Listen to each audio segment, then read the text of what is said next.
وہ نوفل کی پیٹھ تھپکتی ہوئی اشارتاً اوزان سے بولی۔ اوزان ایک نوخیز نوجوان کو چوکھٹ پہ دیکھ کر شیشو پن میں مبتلا ہو گیا۔ ہتھ کڑی دیکھ کر تو اسے بہت عجیب لگا تھا۔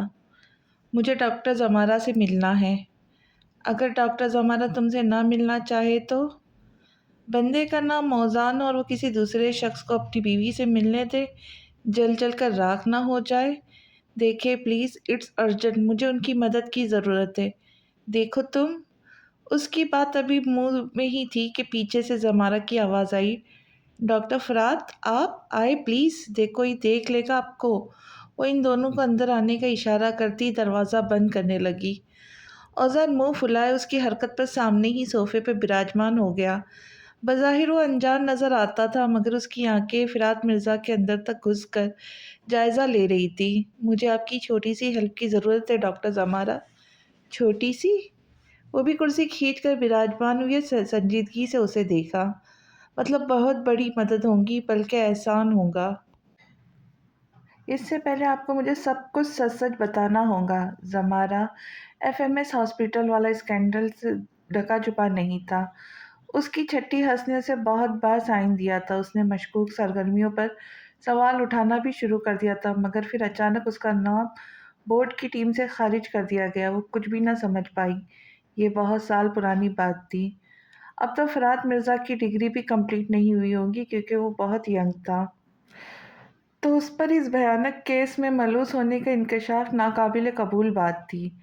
میرا اس گورکھ دھندے میں 1% بھی عمل دخل نہیں ہے، یہ سب جھوٹ ہے، مجھے پھنسایا جا رہا ہے، اس نے پر اعتماد لہجے میں کہا جو اس کی عادت تھی، مگر اس وقت وہ بہت پریشان نظر آ رہا تھا۔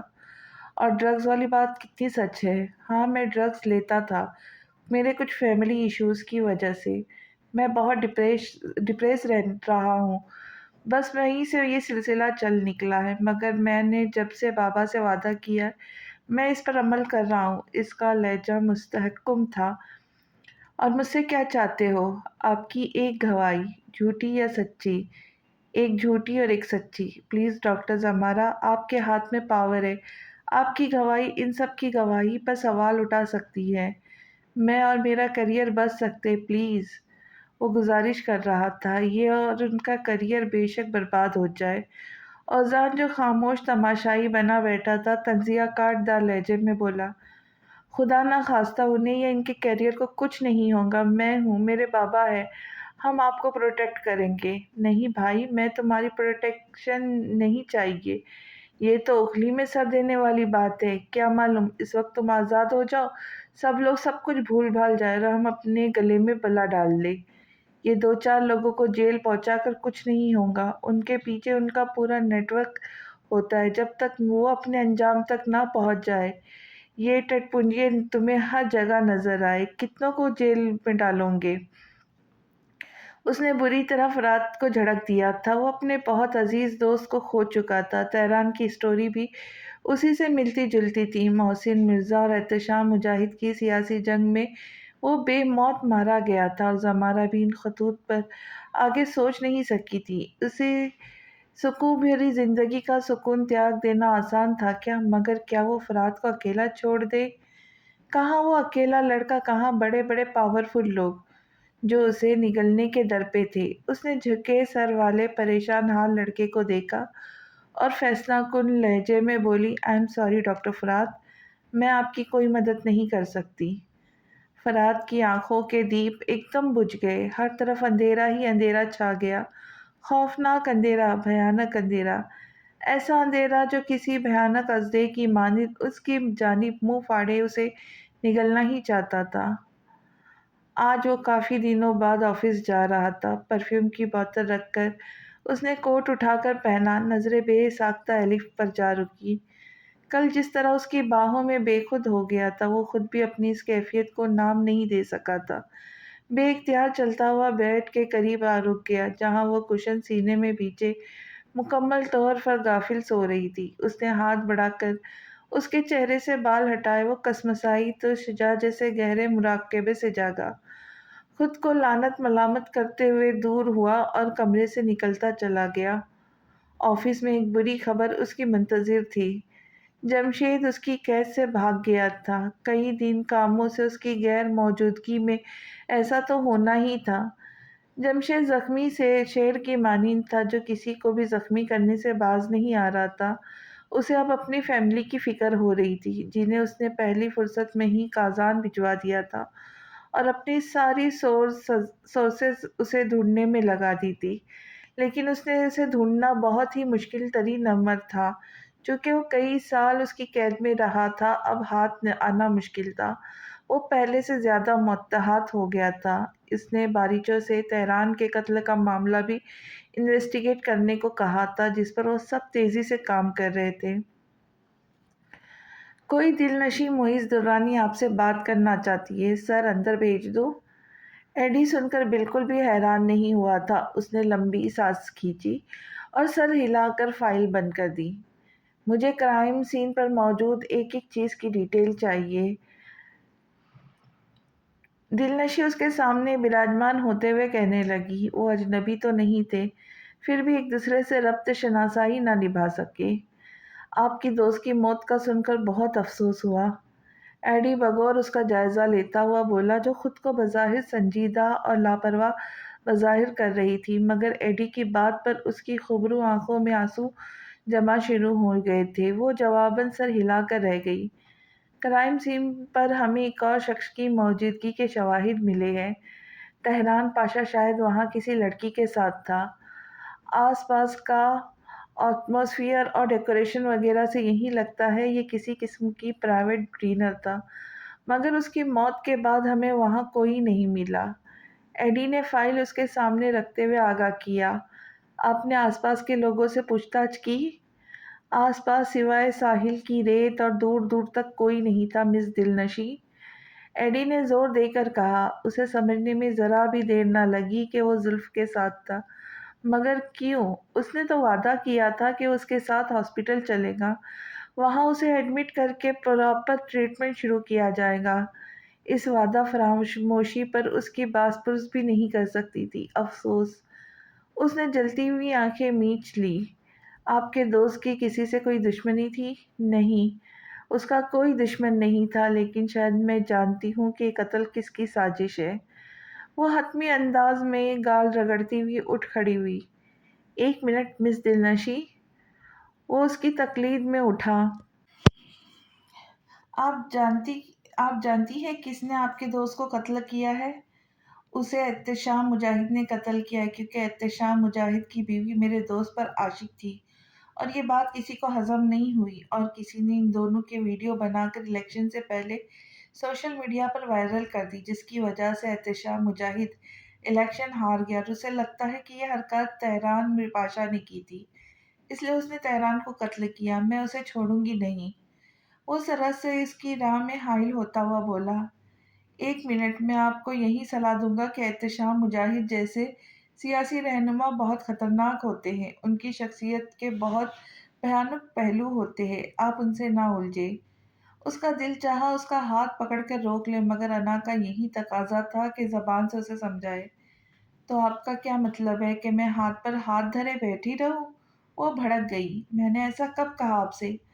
آپ بلکہ میرا ساتھ دیں، ہم مل کر آپ کے دوست کے قاتلوں کو ڈھونڈیں گے۔ دلنشیں بے ساختہ اس کی آنکھوں میں دیکھا۔ ایڈی خود بھی حیران تھا۔ وہ قانون کا رکھوالا تھا، اسے بھلا ایک وکیل کی کیا ضرورت تھی؟ مگر جانے کیوں وہ اسے روکنا چاہتا تھا، اسے خطرناک لوگوں سے الجھنے نہیں دینا چاہتا تھا۔ میں اپنا کام خود کرتی ہوں، مجھے کسی کی مدد کی ضرورت نہیں، اس نے لمحے بھر کے توقف کے بعد ترش لہجے میں کہا، اور فائل اٹھا کر آفس سے نکل گئی۔ یہ خوددار لڑکی خود کو کسی مصیبت میں نہ پھنسا لے۔ ایڈی بے بسی سے مٹیاں بھیج کر رہ گیا۔ آج جانے کتنے دنوں بعد وہ کمرے سے نکلی تھی، اس کے ہاتھ میں پانی کی بوتل تھی۔ وہ دھیرے دھیرے سیڑھیاں اتر رہی تھی۔ سفینہ خانم کے کمرے سے آتی دبی دبی آوازوں نے اس کے قدم روک لیے تھے۔ میری بات مانے تو کچھ دن کے لیے کسی دوسری کنٹری چلے جائیں آنٹی، ایسے احتشام کو آپ پر شک نہیں ہوگا، وہ بہت نزدیک سے اس معاملے کو دیکھ رہا ہے۔ وہ غیر محسوس طریقے سے دروازے کے اور قریب سرکی۔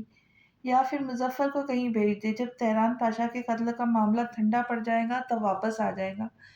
مجھے تو بہت ڈر لگ رہا ہے آنٹی، میرے کریئر کا کیا ہوگا؟ میں نے بہت محنت کی ہے۔ ریانا سعیدی کا انداز تشویشناک تھا۔ زلف کی آنکھوں کے سامنے زمین و آسمان گھومنے لگے۔ تو کیا تہران قتل میں دونوں ملوث تھی؟ وہ چکراتے سر کو تھامے یقیناً سیڑھیوں سے نیچے گر جاتی اگر احتشام اسے تھام نہ لیتا تو۔ کیا ہوا؟ تمہاری طبیعت تو ٹھیک ہے؟ دھیان کہاں ہے تمہارا؟ ابھی نیچے گر جاتی تم۔ وہ دانت کچکچاتے ہوئے اسے آنکھیں دکھانے لگا۔ میرا دل گھبرا رہا ہے۔ اس کی سانسیں اٹکنے لگی۔ احتشام بوکھلا گیا، جھک کر اسے اٹھایا اور کمرے میں بالکنی کے قریب لے گیا۔ کھلی فضا میں سانس لو، میں تمہارے لیے پانی لے کر آتا ہوں۔ وہ پلٹ کر گیا اور اس کے لیے پانی کا گلاس لے آیا۔ کیا ہوا اچانک تمہاری طبیعت کو؟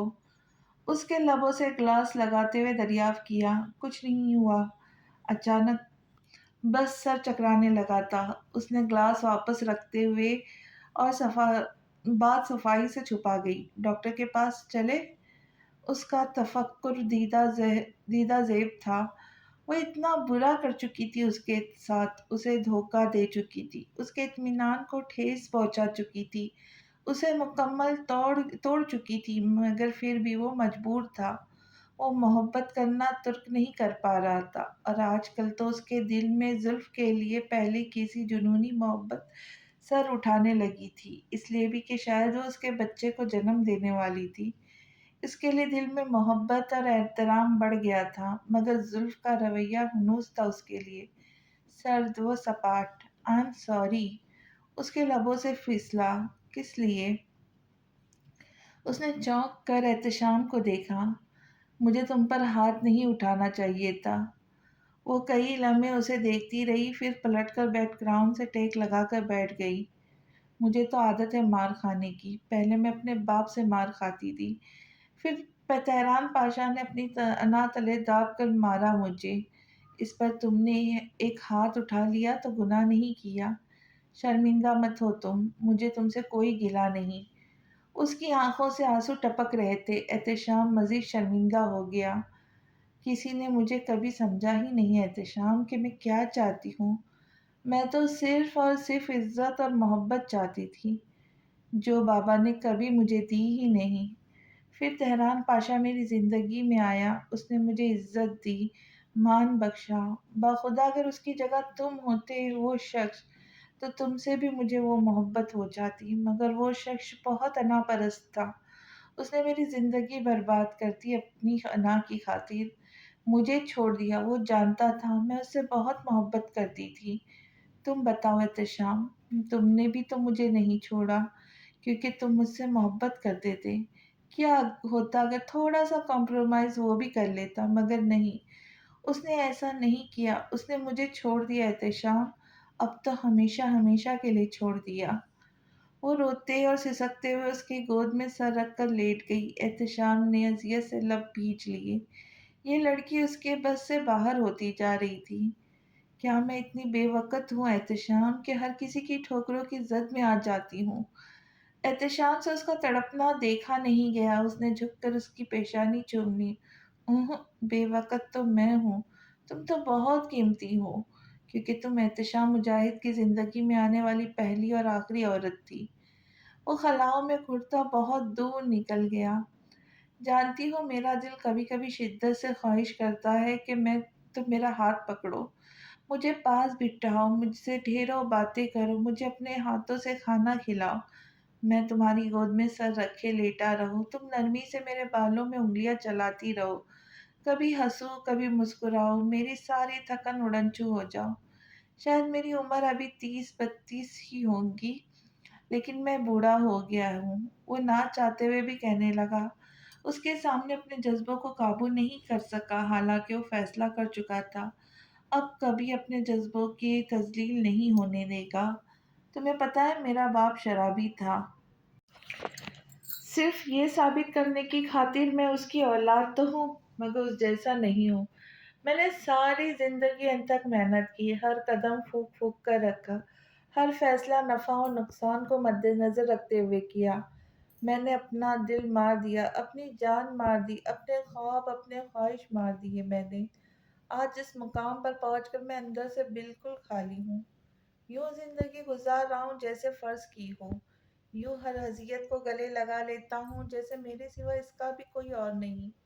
میں بہت ٹوٹ گیا ہوں، بکھر چکا ہوں، لیکن ظاہر نہیں کر سکتا نا، کیونکہ میں مرد ہوں۔ مجھے ہر حالت میں مضبوط اور توانا نظر آنا ہے۔ اس دن میری ساری محنت ضائع چلی گئی۔ تم نے مجھے وحشی بنا دیا، مجھ سے وہ ہو گیا جو میں نہیں کرنا چاہتا تھا۔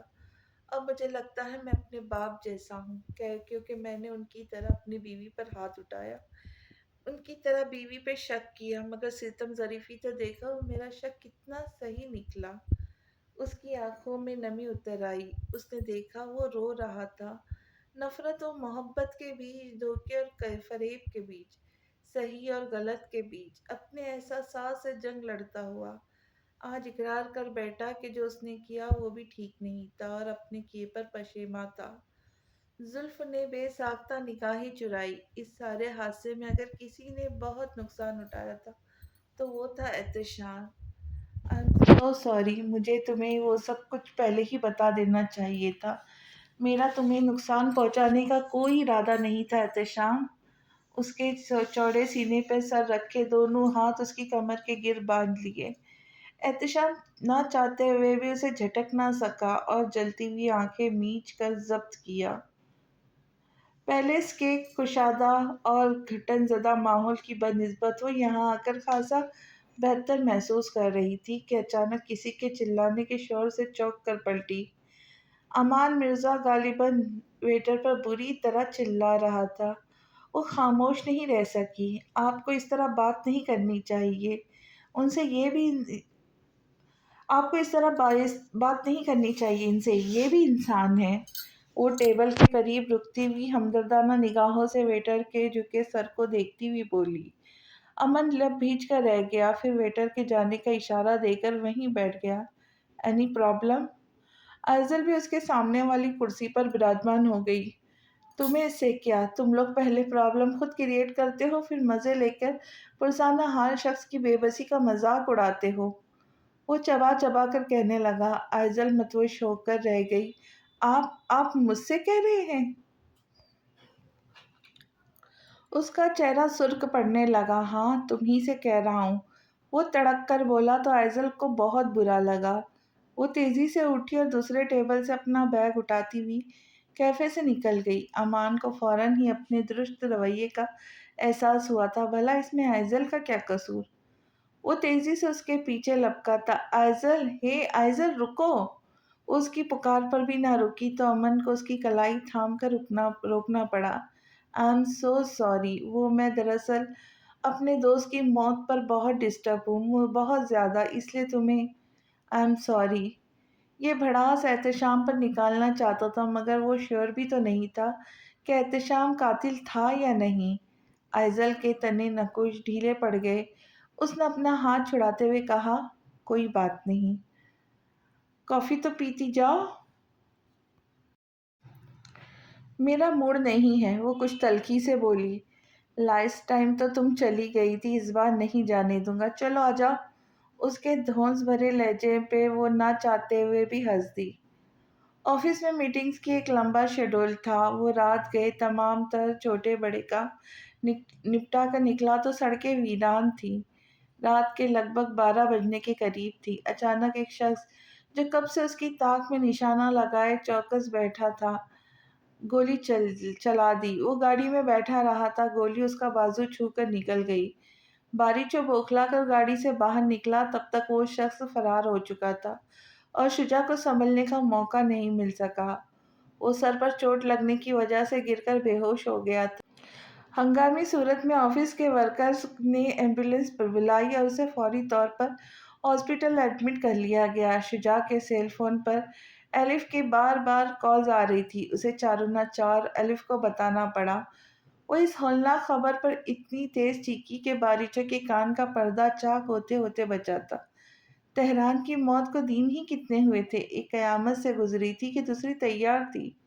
ڈاکٹر نے اسے سرجری کے بعد روم میں شفٹ کیا تو الف کی سانس میں سانس آئی تھی۔ وہ کب سے روتی گڑ گڑاتی ہوئی راہداری میں چکر کاٹ رہی تھی۔ باریچو کو اس کی حالت دیکھ دیکھ کر ہول اٹھ رہے تھے، مگر وہ کچھ کہہ نہ سکا۔ شجا کے ہوش میں آنے کے انتظار میں کب سے ٹکٹکی باندھے اسے دیکھ رہی تھی۔ رات کا 1 بج گیا تھا۔ بالا آخر تھک کر اس کے کندھے پر سر رکھ کر آنکھیں موند لی۔ صبح شجاع کی آنکھ کھلی تو سانسوں میں مانوس سی سینٹ کی خوشبو گھلنے لگی۔ اس نے آنکھیں کھولی تو تحیر سے اپنے چہرے کے بے حد قریب الف کو دیکھا۔ وہ گو مگو کی کیفیت میں اسے دیکھتا رہا۔ اسے کچھ سمجھ نہیں آیا۔ گزری رات کا مناظر کی جھڑی آنکھوں کے پردے پہ ابھری تو اسے احساس ہوا وہ ہاسپٹل میں ہے۔ جبھی الف کی رنگت سرخی مائل تھی، آنکھیں سجی ہوئی تھی۔ وہ یقیناً اس کی حالت سن کر روئی ہوں گی۔ باریچو ابھی ابھی دروازہ کھول کر اندر آیا تھا۔ گڈ مارننگ، کیسی طبیعت ہے آپ کی باس؟ الف کو بتانے کی کیا ضرورت تھی؟ اس نے جواباً سر ہلا کر اشارے سے پوچھا۔ بار بار ان کے میسیجز اور کال آ رہی تھی، مجھے مجبوراً بتانا پڑا۔ سوری باس۔ سوری کے بچے، موم کو تو نہیں بتایا تم نے؟ وہ اسے گھور کر رہ گیا۔ نہیں، صرف الف میڈم کو بتاتا۔ وہ معنی خیزی سے مسکراتا پھولوں کا بکے اس کے سرہانے رکھ کر جیسے آیا تھا ویسے ہی پلٹ گیا۔ شجاع رخ موڑ کر نہ چاہتے ہوئے بھی اسے دیکھنے لگا۔ وہ عجیب سی کیفیت میں مبتلا ہونے لگا۔ نرم و نازک دلکش سراپے کو اتنا قریب پا کر اس کے اندر معنی خیز سا احساس تھر تھرایا۔ اس نے بے خودی کے عالم میں ہاتھ الف کے چہرے کی جانب بڑھا تو زخم سے ہولناک درد کی ٹیسیں اٹھی تھی۔ وہ کرایا۔ الف کی آنکھ کھل گئی۔ اسے دیکھ کر الف کے تاثرات یکلخت تبدیل ہوئے۔ تمہیں ہوش آ گیا؟ اب کیسا فیل کر رہے ہو؟ میں ڈاکٹر کو بلاؤں؟ اس کے لہجے میں اس کے لیے بہت چاہ و تفکر تھا۔ وہ بغور اسے دیکھتا ہوا دھیمے سے بولا، ٹھیک ہوں میں اب، تمہیں گھر چلے جانا چاہیے۔ اسے پہلی بار اس کے مجاز انداز کی نرمی بہت خاص محسوس ہوئی۔ جب تک تم بالکل ٹھیک نہیں ہو جاؤ گے میں یہاں سے کہیں نہیں جاؤں گی، وہ ہٹ دھرمی سے بولی تو شجاع اسے دیکھ کر رہ گیا۔ تم تو ایسے کہہ رہی ہو جیسے پہلی بار میرے ساتھ کوئی حادثہ ہوا ہے۔ میرے ہوتے ہوئے تو پہلی بار ہوا ہے، میرا بس چلے تو تم پر ایک آنچ بھی نہ آنے دوں۔ الف نے دلدادہ نگاہوں سے دیکھتے ہوئے اس کے مضبوط شانے پر دونوں ہاتھ دھرے۔ شجاع کو لگا کہ وہ اپنی نفرت ہار رہا ہے، اپنے مقصد پر زیادہ دن قائم نہیں رہ سکے گا۔ یہ لڑکی اسے عجیب احساسات سے دوچار کر رہی تھی۔ وہ اسے روک نہیں سکا اور نظریں چرا کر دوسرے سمت دیکھنے لگا۔ آج زلف کو روٹین چیک اپ کے لیے ہاسپٹل لے کر جانا تھا۔ وہ خود سے اس کے ساتھ کہیں بھی جانے کی روادار نہیں تھی۔ اسے ہر کام میں اس کے ساتھ زور زبردستی سے کرنی پڑتی تھی۔ آج بھی تمام ضروری کام نپٹا کر وقت پر آ گیا تھا اور وہ چت لیٹی اس چھت کو گھور رہی تھی۔ میں نے تم سے کہا تھا ریڈی رہنا، ہمیں ہاسپٹل جانا ہے روٹین چیک اپ کے لیے۔ مجھے تمہارے ساتھ کہیں نہیں جانا ہے احتشام، پلیز، میں تمہیں کتنی بار کہہ چکی ہوں۔ آج اس کی طبیعت مزمل تھی۔ وہ چاہ کر بھی اپنی آواز میں وہ رعب و جلال نہیں لا سکی۔ سفینہ خانم اور ریحانہ سعیدی کی گفتگو سوچ سوچ کر اس کا دماغ بری طرح الجھن کا شکار تھا۔ احتشام نے ڈی پیلس میں اس پر پہرے بٹھائے ہوئے تھے۔ وہ اپنی مرضی سے آ جا بھی نہیں سکتی تھی۔ اس معاملے کی کیسے تحقیق کرواتی؟ احتشام نے بہت ضبط کرتے ہوئے شال اٹھا کر اس کے کندھوں کے گرد لپٹی اور کونی سے تھام کر اٹھایا۔ مجھے اپنی بات دہرانے کی عادت نہیں ہے، تم جانتی ہو۔ وہ اس کا ہاتھ مضبوطی سے تھام کر اسے کے اپنے ساتھ باہر لے آیا۔ کہاں جا رہے ہو رات کے اس وقت؟ سفینہ خانم پوچھے بغیر رہ نہ سکی۔ روٹین چیک اپ کے لیے جا رہے مام؟ اوہ اچھا، وہ مسکرا کر سر ہلانے لگی۔ جانے اس لڑکی میں ایسا کیا تھا؟ اس کی بے وفائی کے باوجود ان کا بیٹا اس کے حصول کے لیے بلایا جاتا تھا۔ اس بچے کے لیے حصول اتنا کچھ کر رہا تھا جو اس کا تھا بھی نہیں کہ نہیں۔ انہیں تو ڈی این اے رپورٹس پر ذرا برابر بھی یقین نہیں آیا تھا۔ زہر خندی سے سوچتے ہوئے کھانے کی پلیٹ پر جھک گئی۔ چابی دو، میں خود ڈرائیو کروں گا، اسے اتحاد سے فرنٹ سیٹ پر بٹھا کر ڈرائیور سے کہہ رہا تھا۔ زلف نے اکتا کر ونڈو شیلڈ کے باہر دیکھا تھا۔ گائناکولوجسٹ سے اپائنٹمنٹ 5 منٹ لیٹ تھی۔ احتشام اس کا ہاتھ تھامے اس کے پاس ہی بیٹھا ہی رہا۔ اسے کوفت ہونے لگی۔ اس کے سیل پر رنگ ہوئی تو وہ کان سے لگاتا دور چلا گیا۔ اس نے سکون کا سانس لیا تھا۔ اچانک راہداری میں دلنشی نظر آ گئی۔ وہ شاید اسے دیکھ کر اتنی شاک نہیں ہوئی تھی جتنی زلف۔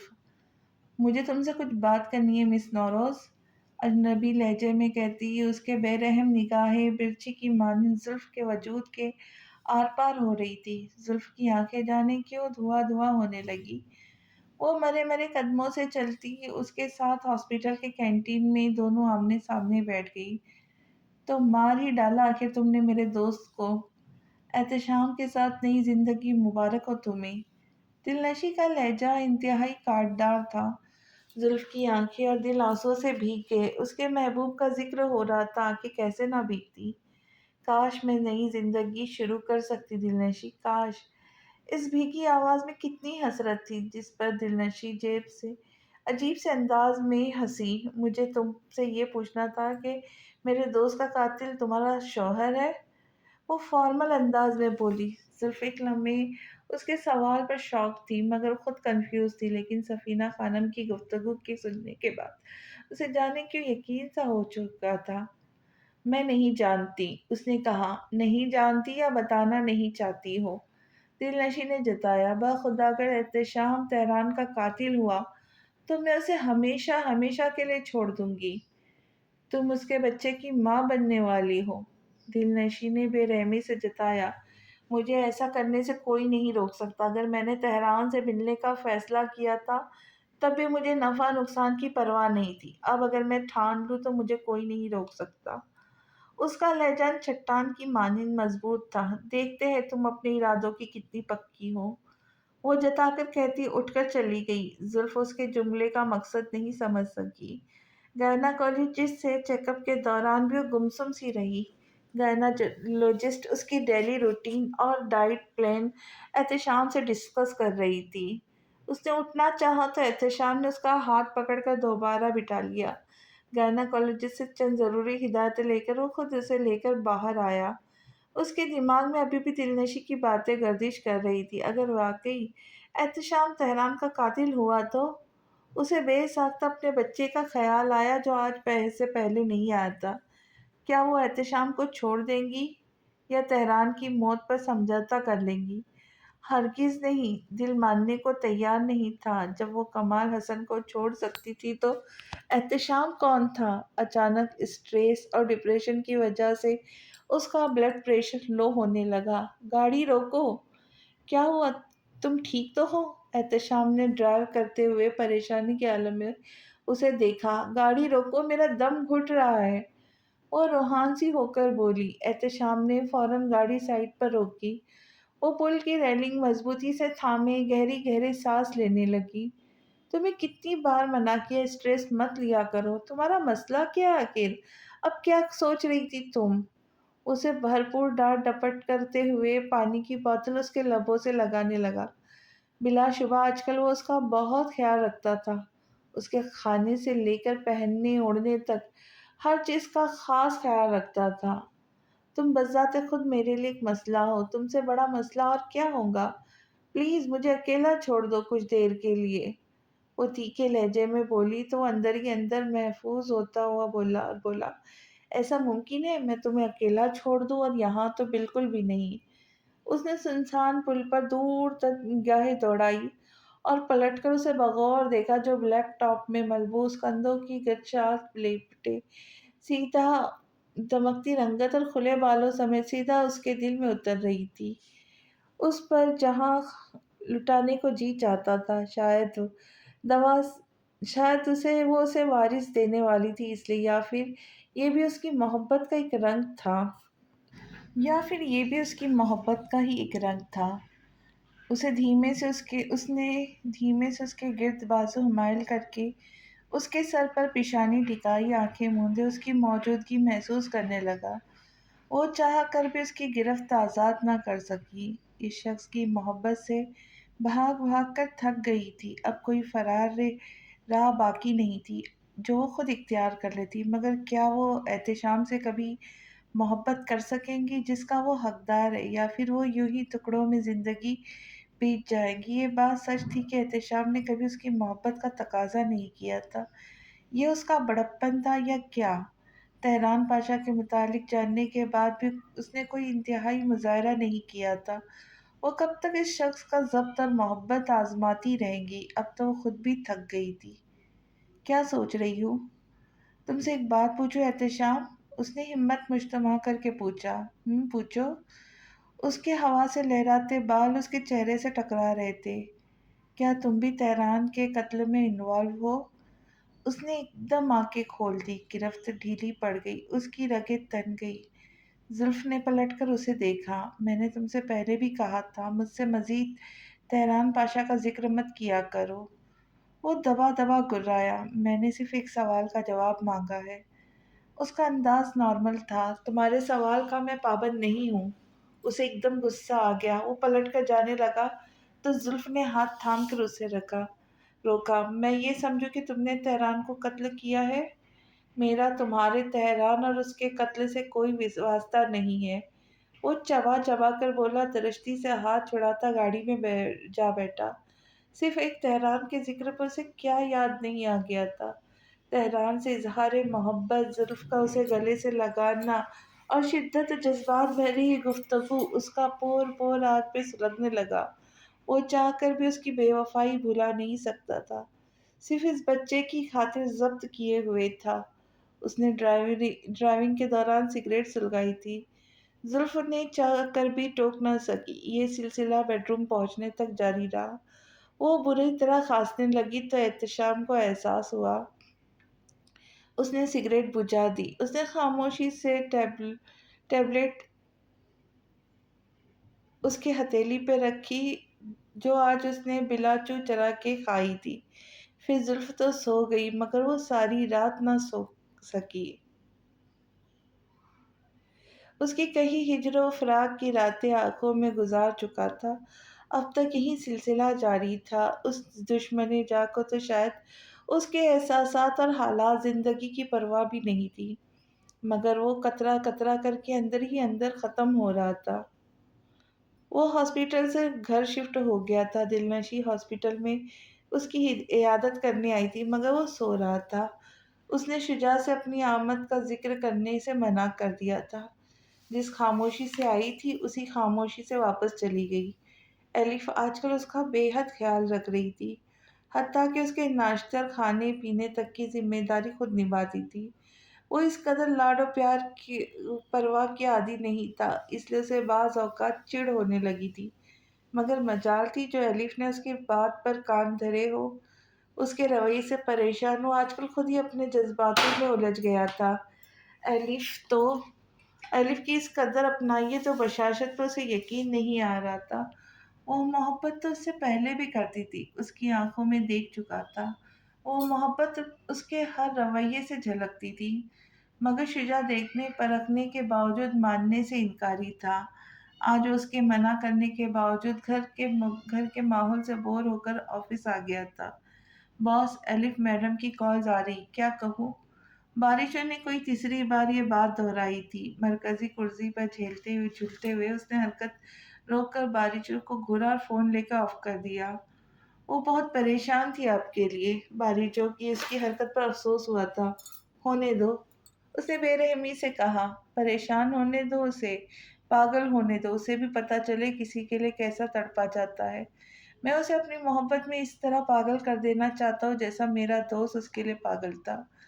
وہ آپ سے نفرت کرنے لگیں گی باس۔ باریچوں کو اس کی خطرناک ارادوں سے خوف آ رہا تھا۔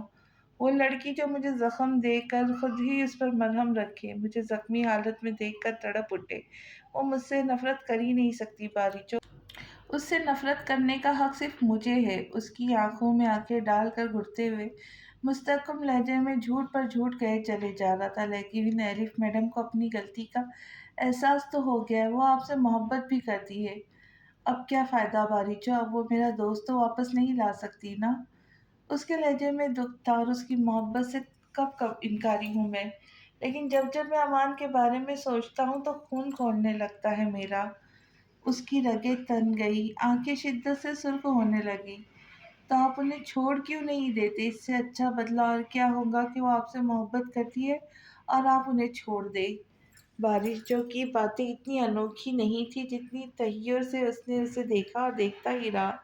دل عجیب انداز سے کھینچنے لگا تھا، کیا وہ اسے چھوڑ پائے گا؟ اس سے پہلے جمشید کسی اور کو نقصان پہنچائے، جلد سے جلد اسے ڈھونڈ کر میرے سامنے لاؤ، اس نے بات بدلتے ہوئے کہا۔ اور تہران کے کیلرز کا کچھ پتہ چلا؟ سوری باس، ساحل کے اطراف کا ایریا ہونے کی وجہ سے آس پاس آبادی بھی نہیں ہے۔ ہمارے پاس صرف ایک بلیٹ ہے جو ہم نے آفیسر سے کاپی کے طور پر حاصل کی ہے، اس کے علاوہ کوئی ثبوت نہیں ہے۔ اس بلیٹ کے ذریعے بھی بہت کچھ پتہ چلایا جا سکتا ہے، اس نے سختی سے تنبیہ کی۔ جی ہم بھرپور کوشش کر رہے، ایک دو دن تک رزلٹ مل جائیں گے۔ اس نے سر ہلا کر ہاتھ کے اشارے سے اسے چلتا کیا اور اوندے پڑے فون کو دیکھا، پھر جانے کیا سمائی دل میں فون سوئچ آن کر دیا۔ وہ سوچ سوچ کر تھک گئی تھی۔ زلف کانفیڈنٹ تھی کہ احتشام تہران کا قاتل نہیں ہے۔ اس نے سفینہ خانم پر شک ظاہر کیا تھا، لیکن سفینہ خانم کسی بھی لحاظ سے اس کے شک کے دائرے میں نہیں آ سکی تھی۔ احتشام کے پاس تو ٹھوس وجہ تھی تہران کو قتل کرنے کی، مگر سفینہ خانم یہ احتشام بھی نہیں، سفینہ خانم بھی نہیں، پھر کون؟ اس نے کنپٹی دباتے ہوئے کچھ سوچ کر انسپکٹر IMT کا نمبر ملایا۔ تہران کے کیس میں کوئی پروگریس؟ ہوگی بھی تو ہم آپ سے انفارمیشن کیوں شیئر کریں گے وکیل صاحبہ؟ ایڈی نے جتا کر کہا تو دل نشیں لب بھیج کر رہ گئی، کچھ سوچتے ہوئے بولی، آپ اس وقت میرے آفس میں آ سکتے ہو؟ کیوں؟ ایڈی کا دل بلیوں کے مانند اچھلنے لگ گیا۔ مجھے کچھ ضروری بات کرنی ہے، میں کوشش کرتا ہوں۔ اس نے مسکراتے ہوئے بظاہر سنجیدگی سے کہا، میں انتظار کر رہی ہوں آپ کا۔ اس نے کہہ کر فون بند کر دیا تھا۔ اتنے دن کی محنت اور مغزماری کے بعد اسے یہ تو سمجھ آ چکا تھا کہ وہ ایڈی کے بغیر اس کیس میں آگے نہیں بڑھ سکتی تھی۔ اس کی آفر کو قبول کرنا ہی عقل مندی تھی۔ وہ چاہتی تھی جلد سے جلد تہران کے قاتل سلاخوں کے پیچھے ہو۔ اگلے چند منٹوں میں وردی میں ملبوس اپنے تمام تر وجاہتوں سمیت وہ شخص اس کے سامنے براجمان تھا۔ مجھے آپ کی آفر منظور ہے، میں آپ کے ساتھ کام کرنے کے لیے تیار ہوں۔ وہ دل ہی دل میں مسکرا دیا مگر بظاہر سنجیدگی سے بولا، مجھے کیا ملے گا آپ کے ساتھ کام کر کے؟ کیا مطلب؟ اسے شوق لگا، امید نہیں تھی یہ شخص اتنی جلدی سے اپنی بات سے مکر جائے گا۔ مطلب یہ کہ میں آپ کی مدد کروں تو بدلے میں آپ کو بھی میری بات ماننا ہوگی۔ کیسی بات؟ دلنشیں چوکی اور بغور اس کے تاثرات دیکھے جو سرد تھے۔ وہ تو میں وقت آنے پر ہی بتا سکوں گا۔ اس کا دل بے ایمان ہو چکا تھا، اتنا تو وہ جان گیا تھا، لیکن فی الحال کے لیے اس پر سب کچھ عیا نہیں کر سکتا تھا۔ ٹھیک ہے، مجھے آپ کی ہر بات منظور ہے۔ اس کے سر پر جنون سوار تھا۔ وہ چند لمحے سوچنے کے بعد بولی تھی، سوچ لے۔ اس بار اس کا معنی خیز لہجہ دل نشیں کو چونکا گیا، لیکن وہ سنبھل کر بولی، میں ارادہ کر چکی ہوں۔ اس نے مضبوط لہجے میں کہا تو وہ مسکرا دیا۔ ڈیٹس گڈ، اس فائل پر نظر ثانی کر لے۔ پچھلے کچھ وقتوں سے ماڈل ریانہ سیدی اور احتشام مجاہد کی ماں کے درمیان خاصا گہرا تعلق ہے۔ اس تعلق کی نوعیت نہیں معلوم ہو سکی ابھی تک۔ دونوں کی عمروں میں خاصا فرق ہے، دوست تو نہیں ہو سکتی۔ پھر؟ ایڈی کی کراس آئی پر وہ نئے سرے سے الجھ گئی۔ پھر یہ کہ معاملہ گڑبڑ ہے۔ کیا ایسا ممکن ہے کہ سفینہ خانم اور ریانہ سیدی انوالو ہو اس مرڈر میں؟ اس نے ایڈی کو دیکھا، عین ممکن ہے۔ ہم ان دونوں کی انویسٹیگیشن ایکٹیویٹیز پر نظر رکھے ہوئے ہیں، کچھ نہ کچھ ضرور پتہ چلے گا۔ وہ سر ہلا کر فائل دیکھنے لگی اور ایڈی اسے اس کے قریب رہنے کا بہانہ مل گیا تھا۔ اگر تم سفینہ خانم کے متعلق کچھ جانتی ہو تو ضرور بتانا، ہمیں اس پر پورا شک ہے۔ اسے دلنشیں کا ٹیکسٹ کچھ دیر پہلے موصول ہوا تھا۔ اسے بھی سفینہ خانم اور ریانہ سیدی کے بیچ ہونے والی گفتگو بار بار کلک ہو رہی تھی۔ اب دلنشیں کا میسج دیکھ کے اسے یقین ہو چلا تھا، مگر اس کیس کی سب سے بڑی رکاوٹ احتشام تھا۔ احتشام کبھی نہیں مان سکتا کہ اس کی ماں قاتل ہو سکتی ہے، گر مان بھی لے تو کبھی سزا نہیں ہونے دے گا۔ اور زلف کیسے برداشت کر سکتی تھی کہ تہران کی قاتلہ کھلے عام گھومتی رہی؟ ہرگز نہیں۔ اس نے دل ہی دل میں ایک مضبوط منصوبہ منتب کی تھی۔ اس کے علاوہ احتشام سے ڈیل کرنے کا دوسرا راستہ نہیں تھا۔ ایک چھوٹے سے بیگ میں چند ضروری چیزیں پیک کی اور موقع دیکھ کر ڈی پیلس چھوڑ کر شہزین کے گھر چلی گئی۔ شہزین سے دور دور تک کوئی واقف نہیں تھا۔ احتشام کبھی اس تک پہنچ نہیں سکتا تھا، وہ سکون سے رہ سکتی تھی۔ یہاں اس نے دل نشی سے سفینہ خانم اور ریانہ سعیدی کے درمیان ہونے والی گفتگو کا خلاصہ بھی بتا دیا تھا، جس سے اس کیس میں اہم پیش رفت ہوئی تھی۔ دل نشی اور انسپکٹر ایڈی کا شک یقین میں بدلنے لگا تھا۔ وہ لوگ ان دونوں کے خلاف ٹھوس ثبوت کی تلاش میں تھے۔ جس وقت وہ آفس سے گھر پہنچا، الف ٹینشن سے بے حال ہو چکی تھی۔ اسے دیکھ کر سانس میں سانس سمائی تو شکوہ کن لہجے میں پوچھنے لگی، کہاں تھے تم؟ اور میری کالز بھی پک نہیں کر رہے تھے؟ آفس میں تھا، اور کہاں ہو سکتا ہوں؟ وہ دانستہ نظر انداز کرتے ہوئے کمرے میں چلا گیا۔ جانتی ہوں آفس میں تھے، لیکن میں پریشان تھی تمہارے لیے شجاعت۔ کم از کم ایک بار اپنی طبیعت کا ہی بتا دیتے۔ وہ کوٹ کو پھینکتے ہوئے اس کی طرف مڑا اور درستی سے بولا، آفس میں مصروف تھا، فارغ نہیں تھا جو تمہارے ساتھ کچہری میں لگ جاتا۔ الف کا دل محسوس کر رہ گیا تھا۔ تم اتنے روٹ کیوں ہو رہے ہو؟ تم اتنی کیئر کیوں کر رہی ہو؟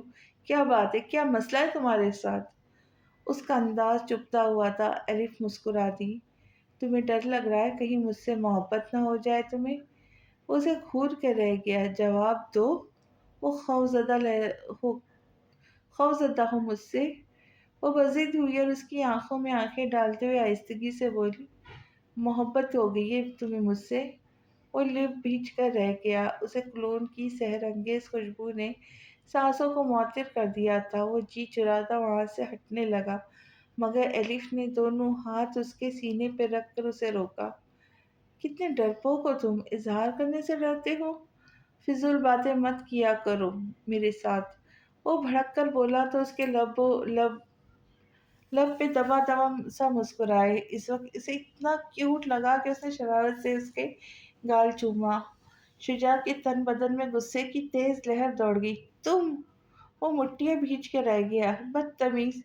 وہ خوفا نظروں سے اسے تقریباً خود سے ڈھکیلتے ہوئے واش روم میں گھسا۔ الف اس کی حرکت پر ٹھٹائی سے ہنس دی۔ اس کے اچانک غائب ہو جانے پہ احتشام کی زندگی میں بھونچال آ گیا تھا۔ اس نے پوری قوت اور طاقت سے اسے ڈھونڈنے کے لیے متحرک کر دی۔ سفینہ خانم زلف کی اچانک غیر موجودگی سے بہت ڈر گئی تھی۔ انہیں ڈر تھا کہیں وہ تہران کی موت کو لے کے انہیں اور ان کے بیٹے کو بلیک میل کرنا نہ شروع کر دے۔ پہلے ہی ان کے خاندان چاروں طرف سے آتش کی زد میں تھے۔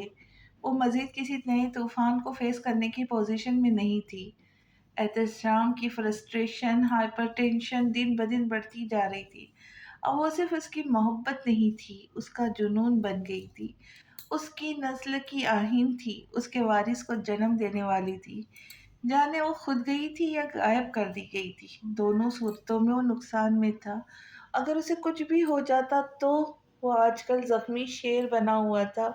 جو بھی اس کے آگے آواز بلند کرتا وہ دھاڑ کر خاموش کروا دیتا تھا۔ سفینہ خانم اس کے آگے زبان کھولنے سے پہلے 100 بار سوچتی تھی۔ آج بہت دنوں بعد وہ مسز پاشا کی طرف دلاور ہاؤس جا رہی تھی۔ تہران کے جانے کے بعد وہ ایک آدھ بار ہی جا سکی تھی۔ پھر شجاع بھی اپسیٹ رہنے لگا تھا۔ اس پر ہونے والے حملے نے اس کے حواس گھما دیے تھے۔ وہ چاہ کر بھی اس کی کیئر کرنے سے خود کو روک نہ سکی۔ اتنا قریبی رشتے کھونے کے بعد اس کے اندر اب کسی اپنے کو کھونے کی سکت نہیں رہی تھی۔ راستے میں رک کر وہ پھول خریدنے لگی، مسز دلاور کے لیے، اس بات سے بے خبر کہ کوئی بہت دیر سے اس موقع کی تلاش میں تھا۔ رومال اس کی ناک پر جما کر اسے بے ہوش کیا اور گاڑی میں ڈال کر آنن فانن سڑک سے غائب ہو گیا۔ میں آئزل سے شادی کرنا چاہتا ہوں ڈیڈ۔ اس نے رات کے کھانے پر محسن مرزا کے سر پر دھماکہ کیا۔ اتنی جلدی شادی؟ سیٹل تو ہو جاؤ پہلے۔ وہ سنبھل کر بولے، میں شادی کے بعد سیٹل ہو جاؤں گا، ویسے بھی یہاں نہیں رہنا چاہتا، میں پیرس شفٹ ہونا چاہتا ہوں۔ اس نے لگی لپٹی رکھے بغیر دل کی بات کہہ دی۔ آئزل سے ہی کیوں شادی کرنا چاہتے ہو؟ کوئی اور لڑکی کیوں نہیں؟ محسن مرزا کو یہ بات کچھ ہضم نہیں ہو سکی۔ مجھے وہ پسند ہے۔ پسند تو تمہیں ہر دوسری لڑکی اور دوسری لڑکی کے مطابق کبھی شادی کا ذکر کیا میں نے؟ نہیں نا۔ اب کہہ رہا ہوں تو میں سنجیدہ ہوں۔ آپ احتشام سے بات کریں گے یا میں خود کر لوں؟ نہیں، تم رہنے دو، اور ویسے بھی آج کل ہمارے خلاف ہے۔ میں خود سفینہ سے بات کروں گا، بلکہ آغا سے کہوں گا، مگر تم اپنے فیصلے پر قائم رہنا امن، کیونکہ میں رشتوں کے معاملے میں کوتاہی معاف نہیں کروں گا۔ ائزل مجھے بھی بہت عزیز ہے، بہت پیاری بچی ہے۔ وہ خاموش ہی رہا۔ ٹھیک فیصلہ لیا تم نے، انہوں نے اس کے اس فیصلے کو سراہا تھا۔ وہ خاموشی سے کھانا کھاتا رہا۔ وہ تھک گیا تھا، بنجارے کی طرح سفر کرتے کرتے اسے منزل مل گئی تھی۔ اس سیاسی اور فریبی دنیا سے دور اپنا ایک آشیانہ بنانا چاہتا تھا۔ باس باس! باریچو حواس باختہ سا آفس میں داخل ہوا تھا اور فون اس کی طرف بڑھاتا ہوا بولا، جمشید آپ سے بات کرنا چاہتا ہے۔ تہران پاشا کی بہن سے بات کرو گے؟ اس کے الفاظ نے شجاعت عالمگیر کے حواس اڑا دیے۔ ایلف! وہ ایک دم کرسی سے اٹھا تھا۔ اوہ، میں تو بھول ہی گیا تھا، تمہاری بیوی بھی تو ہے نا؟ جمشید اس کے صبر کو آزما رہا تھا جو لبریز ہونے کو تھا۔ اگر ایلف کو کچھ بھی ہوا تو تمہارا آخری دن ہوگا اس دنیا میں، وہ دہاڑ کر بولا۔ ہا ہا ہا ہا! دوسری جانب سے ایک قہقہا بلند ہوا اور کال کٹ گئی۔ ہیلو جمشید، جمشید! وہ چیخ رہا تھا مگر لائن کٹ گئی تھی۔ اس نے فون اٹھا کر ماربل کے فرش پر دے مارا۔ کیسے ہوا یہ سب؟ وہ اب باریچوں پر چلا رہا تھا جو سر جھکائے کھڑی تھا۔ اگر ایلف کو ایک آنچ بھی آئی تو سب کو ایسی اس کی سزا ملے گی۔ وہ انگلی اٹھا کر غضبناک ہو کر کہتا، خود بھی جانتا تھا کہ کیا کہہ رہا تھا، کیا کر رہا تھا۔ اب میرے شکل کیا دیکھ رہے ہو، ڈھونڈو اس خبیث کو! وہ چلایا تھا۔ باریچو ہڑبڑا کر سر ہلاتا آفس سے نکل گیا۔ جمشید جتنا چالاک مرضی سہی، لیکن شجاعت عالمگیر کی سروسز اس سے کہیں زیادہ فاسٹ تھی۔ وہ ملک سے باہر بھاگنا چاہتا تھا، اس لیے اس نے شجاعت عالمگیر کو بلیک میل کرنا چاہتا، مگر شجاعت عالمگیر آسان ہدف ہرگز بھی نہیں تھا، جتنی بازی پلٹنا اسے خوب آتا تھا۔ کچھ پتہ چلا دلاور؟ وہ پر امید نظروں سے اسے دیکھ رہا تھا جو ابھی آفس میں داخل ہوا تھا۔ سوری احتشام! داور دھیمے سے کہہ کر اس کے چہرے پہ مایوسی پھیلتے ہوئے دیکھ رہا تھا۔ میں سمجھ سکتا ہوں آپ کی کیفیت، بس تھوڑا صبر۔ نہیں ہوتا مجھ سے صبر، اور تم نہیں سمجھ سکتے میں کس آتش میں جل رہا ہوں۔ وہ کیوں آزما رہی ہے مجھے، کیوں؟ اس نے غصے سانس بھرتے ہوئے آنکھوں میں سختی سے میچ لی۔ وہ ابھی ابھی میرے جذبوں سے کھیل رہی ہے۔ میں نے ہر بار اسے موقع دیا، وہ ہر بار میری محبت کو آزماتی ہے، میرے ضبط کا امتحان لیتی ہے، میرے دل کو، میری کیفیت کو اپنے قدموں تلے رون ڈالتی ہے۔ اسے کب میری قدر ہوگی، کب؟ وہ زخمی شیر کی طرح دہاڑتے ہوئے چیزیں اٹھا اٹھا کر پھینکنے لگا۔ دلاور ہراساں سا ہو گیا۔ سنبھالے خود کو، اب بس بہت ہو گیا۔ اور داور، زمین کھود کر بھی اسے نکالنا پڑے تو اسے میرے سامنے لے کر آؤ۔ وہ انگلی اٹھا کر قہر سے سرخ پڑتی نگاہیں گاڑ کر بولا۔ داور سر ہلا کر آفس سے نکل گیا۔ اس نے سلگتے دل کو مسلتے ہوئے سگریٹ سلگا لی۔ جانے وہ اس وقت کہاں ہوگی، اور اس کا بچہ وہ کیسا ہوگا؟ آج تقریباً 1 ہفتہ گزر گیا تھا، اس کے کچھ بھی پتہ نہیں چل سکا تھا۔ احتشام کے لیے اس کے بغیر وقت گزارنا کتنا مشکل تھا، وہ بس وہی جانتا تھا۔ وہ اپنی حرکتوں سے اسے وحشی بنا رہی تھی، اور وہ بنتا چلا جا رہا تھا۔ کبھی اسے دھوکہ دے کر اس کی محبت آزماتی تو کبھی بے وفائی کر کے اس کا ضبط۔ وہ بھی انسان تھا، اس کی کیفیت بھی مجروح ہوتی تھی۔ وہ ہر بار وہ نہ کچل کر اس کے پیچھے پیچھے چل پڑتا تھا۔ آخر کب تک؟ اس نے گہرا کش لے کر دھواں ہواؤں کے سپرد کر کے کرسی کی پشت پر سر گرا دیا۔ آپ کہنا چاہتی ہیں کہ آپ اور آپ کی بیٹی کی جان کو کمال حسن کی طرف سے خطرہ ہے؟ وکیل صاحب کے سوال پر گلے کی گلٹی ڈوب کر ابھری۔ اس نے کٹہرے کی دیوار مضبوطی سے تھامی۔ جی ہاں، وہ کس پل صراط سے گزر کر فرات مرزا کی مدد کرنے پہ راضی ہوئی تھی، صرف وہی جانتی تھی۔ پھر اس میں اس کا ذاتی مفاد چھپا تھا۔ کمال حسن نامی بلا سے چھٹکارا بھی تو پانا تھا جو اس اکیلی جان کے بس کی بات نہیں تھی۔ کیسے؟ عدالت کو بتائیں گی؟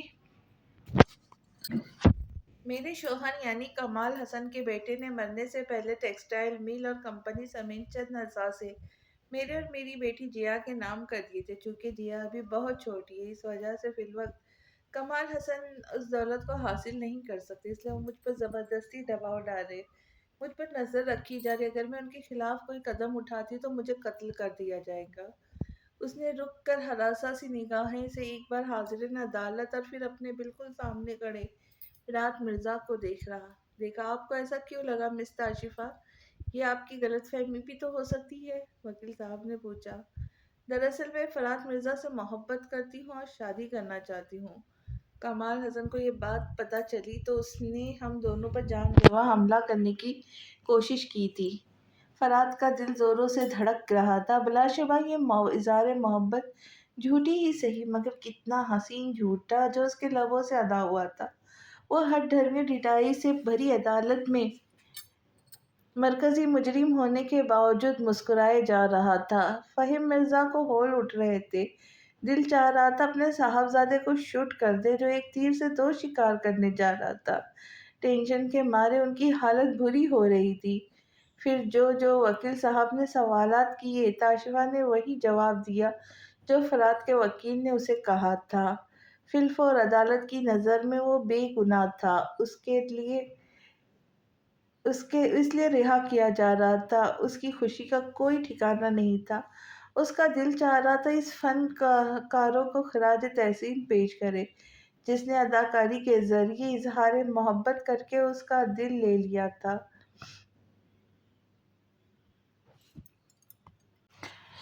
مگر اس وقت کسی اور کا سکون بھی اس نے لے لیا تھا، اور وہ تھے فہیم مرزا۔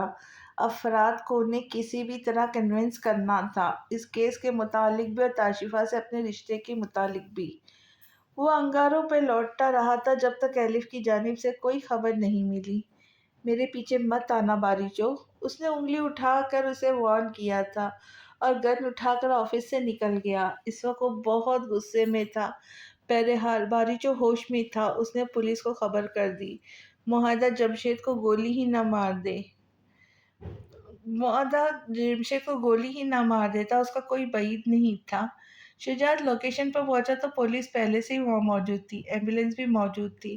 اس کا دل عجیب لے میں دھڑکا۔ پولیس مقابلے میں جمشید زخمی ہو گیا تھا، وہ پھر بھی اس پہ جھپٹ پڑا تھا۔ الف کہاں ہے خبیث؟ جا کر دیکھ لو۔ وہ اس کی تڑپ کا مزہ لیتے ہوئے خباثت سے ہنسا تو اس نے ایک زور آور مکہ اسے جوڑ دیا۔ تجھے تو میں بعد میں دیکھوں گا تجھے تو میں بعد میں دیکھوں گا۔ وہ اسے چھوڑ کر اندر کی جانب بڑھا تھا جہاں پولیس کے جوان چہر پر بندھے وجود کو رسیوں سے آزاد کر رہے تھے۔ ہے ہاتھ مت لگانا اسے، دور ہٹو، میں خود سنبھال لوں گا، وہ ایک دم بھڑک کر بولا تھا۔ سوری سر، نوجوان وہاں سے ہٹ گیا۔ ایلیف وہ رسیوں سے آزاد کر کے اس کے رخسار تھپتھپاتا ہوا بولا تھا۔ سسپیکٹ کے پاس یہ فون ملا ہے۔ نوجوان نے فون اس کی جانب بڑھایا تو اس وقت ایلف کی وجہ سے پریشان تھا، اس لیے تھام کر کوٹ کی جیب میں ڈالا اور اسے اٹھا کر گاڑی کی طرف بڑھ گیا۔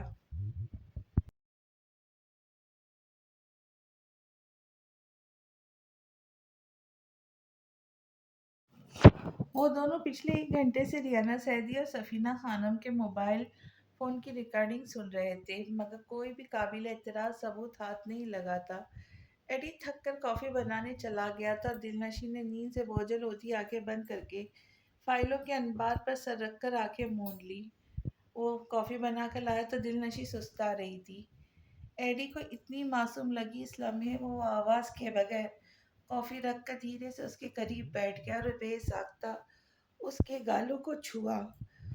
گالوں کی چھوتی لٹ کو چھوا تو اٹھ بیٹھی۔ آپ کی کافی، بھلا کی بے نیازی اختیار کرتے ہوئے کہا تھا۔ Thank you. اس نے کپ تھام کر رکھا اور لیپ ٹاپ کی اسکرین کی جانب متوجہ ہوئی۔ اس بار اس کے چہرے کے تاثرات بدلے تھے۔ وہ فوراً ہیڈ فون اتار کر ایڈی کی طرف بڑھانے لگی۔ یہ ریانہ سعدی اور شوٹر کے بیچ کی گفتگو تھی۔ وہ فاتحانہ انداز میں مسکرائی۔ لیکن اتنا کافی نہیں ہے، عدالت میں وہ اس قسم کے ثبوت کو ایک پل میں رد کر دیں گے، ہمیں کوئی ٹھوس ثبوت ڈھونڈنا ہوگا ایڈی۔ وہ خود اپنی بات سے کا جواب کہتی کرسی چھوڑ کر اٹھی اور واک کرنے لگی۔ ایڈی کے لبوں پر بے ساختہ مسکراہٹ پھیلنے لگی۔ اسے انسپکٹر ایڈی کہنے کی بجائے اپنائیت بھری ایڈی کہنا کتنا اچھا لگا تھا۔ ہم اس کے اپارٹمنٹ پر چھاپا مار سکتے، ہو سکتا ہے وہاں کچھ مل جائے۔ چھاپا مارنا مطلب ہمارے پاس ریانہ سیدی کے خلاف کوئی قابل اعتراض ثبوت نہیں ہے جس کے بنا پر ہمیں اس کے فلیٹ میں سرچ وارنٹ مل سکے تو دلنشی کا انداز بڑا معنی خیز تھا۔ وہ کچھ کچھ سمجھتے ہوئے نفی میں سر ہلانے لگا۔ ہرگز نہیں، یہ غیر قانونی ہے، کسی کی پرائیویٹ پراپرٹی میں گھس کر تاک جھاک کرنا۔ میں اس کی اجازت ہرگز نہیں دوں گا۔ تمہاری اجازت مانگی کس نے ہے؟ وہ اطمینان سے مسکرائی تو ایڈی نے اسے گھورا۔ یہ ٹھیک نہیں ہے دلنشی، ہم دونوں پروفیشنلز ہیں، ہمیں ایسی حرکت زیب نہیں دیتی۔ پلیز۔ وہ دونوں ہاتھ ٹیبل پر رکھ کر ذرا سا جھک کر بولی۔ ایڈی کے دل نے اس انداز پر تمام اعتراضات پاش پاش کر دیے۔ اس نے بے ساختہ سر جذبات میں ہلایا تھا۔ That's great.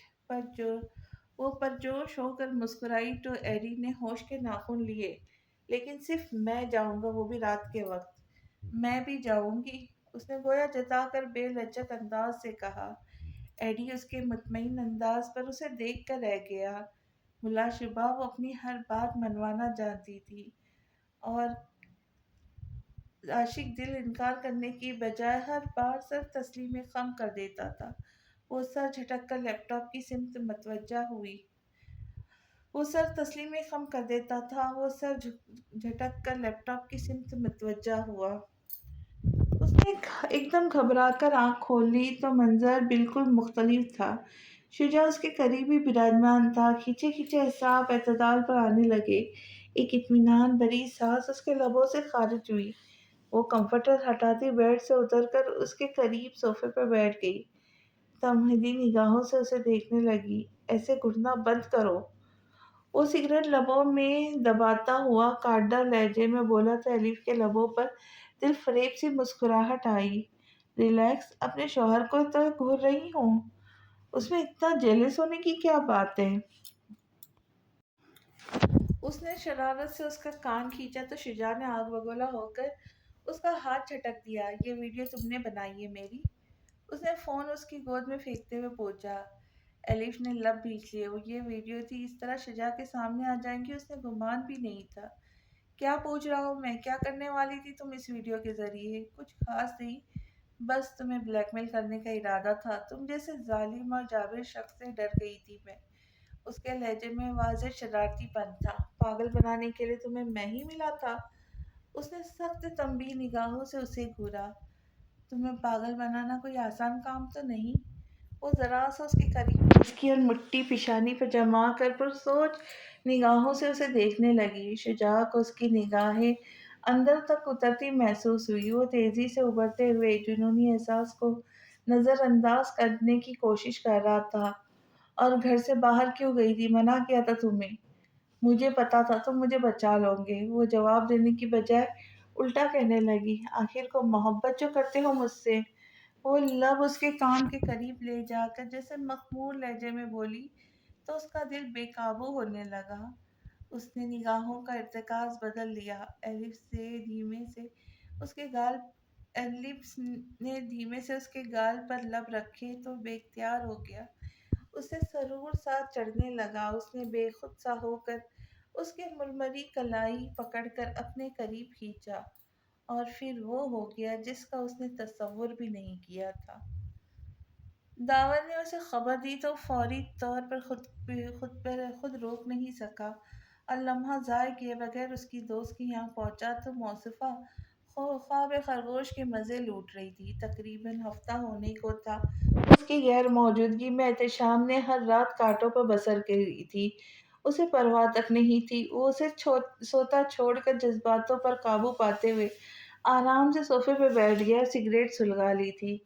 جس کے ساتھ اس کا دل بھی اس کی بے پرواہی پر سلگ رہا تھا۔ وہ زیادہ دیر تک سو نہ سکی۔ اس کی آنکھ کھلی تو کئی ساعتیں سامنے بیٹھے احتشام کو دیکھتے ہوئے گزر گئی۔ اسے یہاں دیکھ کر زیادہ حیرت نہیں ہوئی تھی کیوں ستاتی ہوں مجھے؟ کیا بگاڑا ہے میں نے تمہارا؟ صرف ایک اپنا بچہ ہی تو چاہتا ہوں میں تم سے۔ اس نے ضبط سے جبڑے بھیجے تھے۔ اس کے بعد تمہیں تمہارے کیے کی سزا دوں گا اور خوب دوں گا۔ احتشام نے اس کی بال مٹھیوں میں قید کر لیے۔ البتہ اس کی گرفت نرم تھی مگر اس کا لہجہ سخت اور تنبیہی تھا۔ اس کی قربت کی شدت سے سہم سا گیا تھا، اس میں حرکت کرنے کی کوئی طاقت باقی نہیں تھی۔ کیوں آئی تھی تم؟ اس کی گرفت سخت ہونے لگی۔ تمہیں اگر بچہ چاہیے تو میری شرط ہے۔ اس نے اس کی آنکھیں ڈال کر خود کو مضبوط ظاہر کرتے ہوئے کہا۔ ایک تو وہ اسے بنا بتائے اپنی منمانیاں کر رہی تھی، اوپر سے اس کی شرطیں۔ اس نے تیش میں آ کر جبڑے دبوچتے ہوئے کہا، یہ بچہ میرا ہے، میں اس کا باپ ہوں اور تم میری بیوی۔ بھاڑ میں گئی تمہاری ساری شرطیں، مجھے مجبور مت کیا کرو کہ تمہارے ساتھ سخت رویہ اپناؤں۔ اس کی سانسوں کی تپش سے زلف کا چہرہ سلگنے لگا، اس کے آنکھوں کے کونے بھیگنے لگے۔ مجھے نہیں جانا تمہارے ساتھ واپس۔ اگر تم نے میرے ساتھ زبردستی کرنے کی کوشش کی تو میں اپنی جان دے دوں گی۔ احتشام نے ایک جھٹکے سے اسے چھوڑ دیا تو کچن پہ جا گری۔ وہ کمرے میں ٹہلتے ہوئے وحشیانہ رویوں پر قابو پانے لگا۔ اس کی جو بھی ضد تھی وہ غصے میں آ کر اپنا نقصان نہیں کروا سکتا تھا۔ وہ شکست سے بیڈ پر گرا تھا۔ کیا چاہتی ہو تم؟ اس نے ہار مانتے ہوئے کہا۔ سفینہ خانم تہران کی قاتل ہے، تمہیں انہیں ان کے کیے کی سزا دلوانی ہے، یہی میری شرط ہے۔ وہ ساکت رہ گیا۔ تم اتنے یقین کے ساتھ کیسے کہہ سکتی ہو کہ موم؟ نہیں، موم ایسا نہیں کر سکتی۔ وہ بھلا کیوں تہران پاشا کو ماریں گی؟ اس نے سراسری نفی میں سر ہلایا۔ اس کے لہجے ٹوٹ پھوٹ کا شکار تھے۔ وہ جانتی تھی اس کے جذبات کو ٹھوس پہنچیں گی۔ وہ اپنے ماں سے بہت پیار کرتا تھا لیکن وہ مجبور تھی۔ تمہیں اگر میری بات پر شک ہے تو خود تحقیق کروا لو، کیونکہ سچ یہی ہے کہ انہوں نے ریانہ زیدی کے ساتھ مل کر مجھے اور تہران کو مارنے کا منصوبہ دیا تھا، لیکن عین وقت پر ڈی این اے رپورٹس انہیں مل گئی جن سے میں بے گناہ ثابت ہو گئی۔ تب انہیں اپنی فکر لگ گئی۔ وہ جانتی تھی تم مجھے ہر صورت اپنے پاس دیکھنا چاہو گے۔ میں تمہاری وجہ سے بچ گئی احتشام، ورنہ آج میں بھی تہران پاشا کے برابر میں مٹی تلے لیٹی ہوتی، اور تم جو اپنی ماں پر اندھا اعتماد کرتے ہو، جو کچھ بھی نہیں کر سکتے تھے۔ وہ بے رحمی سے کہتی جا رہی تھی، اس بات سے بے خبر کہ اس کی باتیں احتشام مجاہد کے اندر توڑ پھوڑ کا عمل شروع کر دیا تھا۔ گھٹن کا احساس بڑھنے لگا، اسے سانس لینے میں دشواری محسوس ہوئی تو وہ اٹھ کر کھڑکی کے قریب چلا گیا۔ مرکزی مجرم ہونے کے باوجود مسکرائے جا رہا تھا۔ فہیم مرزا کو ہول اٹھ رہے تھے۔ دل چاہ رہا تھا اپنے صاحبزادے کو شوٹ کر دے جو ایک تیر سے دو شکار کرنے جا رہا تھا۔ ٹینشن کے مارے ان کی حالت بری ہو رہی تھی۔ پھر جو وکیل صاحب نے سوالات کیے، تاشفہ نے وہی جواب دیا جو فرات کے وکیل نے اسے کہا تھا۔ فی الفور عدالت کی نظروں میں وہ بے گناہ تھا، اس لیے رہا کیا جا رہا تھا۔ اس کی خوشی کا کوئی ٹھکانہ نہیں تھا۔ اس کا دل چاہ رہا تھا اس فنکارہ کو خراج تحسین پیش کرے جس نے اداکاری کے ذریعے اظہار محبت کر کے اس کا دل لے لیا تھا، مگر اس وقت کسی اور کا سکون بھی اس نے لے لیا تھا۔ وہ تھے فہیم مرزا۔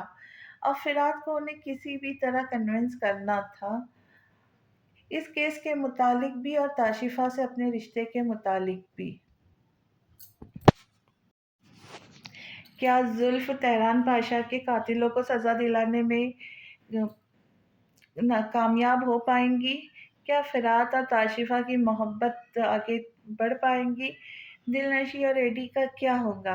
یہ جاننے کے لیے ملتے ہیں اگلی قسط میں۔ تب تک کے لیے خوش رہے، خوشیاں بانٹے اور دعاؤں میں یاد رکھے۔